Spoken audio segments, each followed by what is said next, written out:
Assalamualaikum warahmatullahi wabarakatuh. Bapak dan Ibu yang kami hormati, pada kesempatan ini akan saya jelaskan mengenai sistem monitoring pergerakan tanah yang kami kembangkan. Sistem monitoring pergerakan tanah yang kami kembangkan adalah sebagai berikut. Pada waktu tanah mengalami longsor, ada yang bisa kita amati. Pertama adalah permukaan tanah yang bergeser. Yang kedua adalah bangunan-bangunan dan permukaan tanah yang mengalami geser. Oleh karena itu, pada sistem yang kami kembangkan di sini ada dua sensor utama yang kami pasang. Pertama adalah sensor pergeseran tanah yang bisa mengukur pergeseran tanah, perpindahan tanah. Yang kedua, sensor kemiringan yang bisa mengukur kemiringan suatu benda di atas permukaan. Data sensor ini kita kirim ke gateway atau sebuah komputer yang ada di tempat yang kita tanam untuk dikumpulkan menjadi data yang siap untuk dikirimkan ke cloud atau ke internet. Pada gateway ini dilengkapi dengan alarm apabila terjadi longsor dan juga sensor curah hujan. Karena pada umumnya longsor terjadi berkaitan dengan curah hujan yang ada. Data yang telah dikelola, dikumpulkan, dan diolah di dalam gateway ini dikirim ke web melalui jaringan internet atau jaringan handphone yang kemudian akan masuk ke server yang telah ditetapkan. Dengan software yang telah ada, data tersebut diolah sehingga bisa diamati di web. Dengan menggunakan HP atau komputer, customer atau pengelola bisa mengamati data-data yang dikumpulkan dari sistem ini. Sehingga apabila terjadi suatu pergeseran atau perubahan data yang tidak diinginkan, mengindikasikan suatu longsor bisa diketahui dengan mudah. Perangkat sistem monitoring yang kita kembangkan ini terdiri dari 3 buah sensor utama, yaitu sensor kemiringan meter sebanyak 2 unit, dan sensor pergeseran X atau extensometer sebanyak 2 unit, sama sensor curah hujan sebanyak 1 unit. Sebagai pengolah data, ada gateway 1 unit yang dilengkapi dengan alarm. Dengan sebagai aplikasi, kita menggunakan aplikasi web yang ada di server yang mengolah data yang diperoleh dan bisa diakses melalui HP maupun komputer selama ada internet yang tersambung. Demikian juga sistem alarm yang bisa kita sharing di dalam. Berikut adalah sistem yang telah kami kembangkan.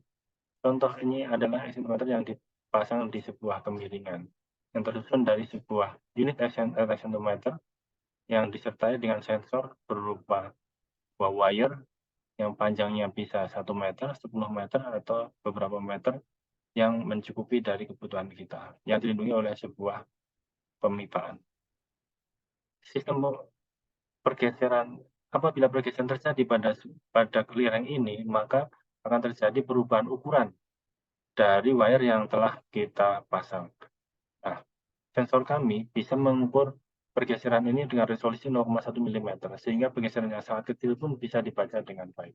Sistem ini juga menggunakan solar power, sehingga tidak memerlukan listrik dari luar secara berlebih, sehingga bisa dipasang secara mandiri di tempat-tempat yang susah atau tidak terjangkau listrik.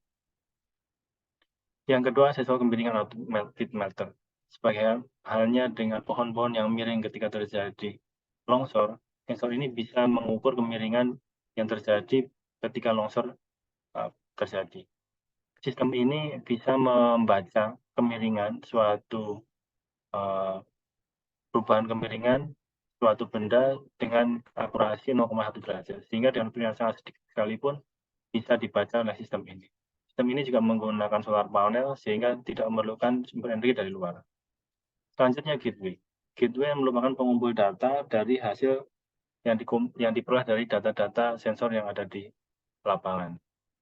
Gateway ini terdiri dari suatu sistem komputer yang bisa mengumpulkan mengirim data secara nirkabel. Perangkat ini bisa juga dilengkapi juga dengan sensor curah hujan dan dilengkapi juga dengan sirene dan lampu apabila terjadi longsor bisa menginformasikan kepada orang terdekat. Kemudian data yang telah diperoleh dikirim ke pusat melalui internet dan diolah di dalam dengan menggunakan web dan bisa ditampilkan melalui web server. Sehingga di sini salah contoh dari monitoring yang berbasis web yang bisa kita lihat di mana posisi-posisi tempat sensor yang kita pasang dan perubahan-perubahan sensor yang telah ada. Di sini kita juga melihat statusnya, ada status normal ataupun kalau ada dari sesuatu yang tidak diinginkan akan merubah menjadi statusnya yang berubah. Sehingga alarm ini bisa secara otomatis bisa kita gunakan untuk menjadi penanda apabila terjadi sesuatu yang tidak kita inginkan pada suatu tempat atau kejadian. Map ini juga terlihat secara langsung melalui Google Maps sehingga kita bisa mengetahui posisi di mana terjadi suatu bencana yang terukur dalam alat ini. Demikian teknologi yang telah dikembangkan, semoga ini bisa menjawab kebutuhan Bapak dan Ibu semuanya, melindungi wilayah kita dari terjadinya tanah longsor. Demikian, terima kasih.